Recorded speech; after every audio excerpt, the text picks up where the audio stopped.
Thử đi nào. Không, không phải đi chứ. Tóm lại là ơi. Nào. Chỗ này là hơi nguy hiểm đấy nhá. Mà đường này là đường phải đo đường mới đi được. Không đo đường là không đi được.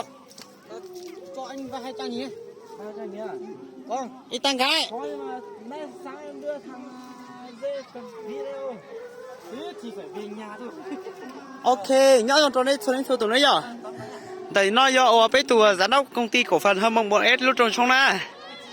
Ta chỉ lòn là chắp lại lên. Lòn là chắp lại lên chứ. Sau đó tôi là cho á.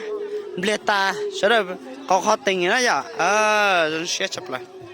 Đấy xem này. Tụi nó tụi tin đầu vón không nào. Hãy chắp lại đây nhớ bắn liệt sao. Nhớ bắn liệt sao. Rồi vó một chưa? Một rủ cú bao co. Quẩy chưa?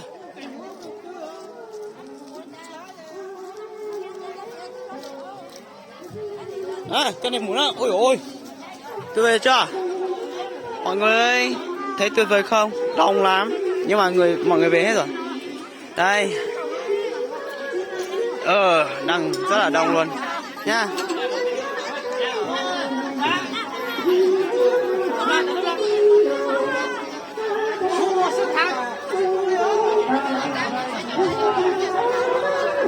Đang phát triển tên nhá.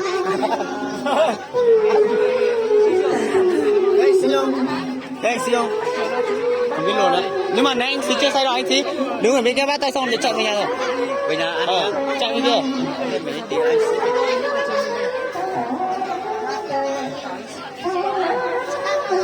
Rất tỏ tòng đấy.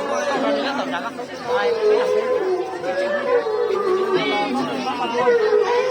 Vâng, đang phát trực tiếp, chào mọi người, đang phát trực tiếp, đang 2k like hay là 2k người xem rồi. Đấy là chiều nay là anh Hải anh bờ mà chắc là phải mời mà mời bằng được.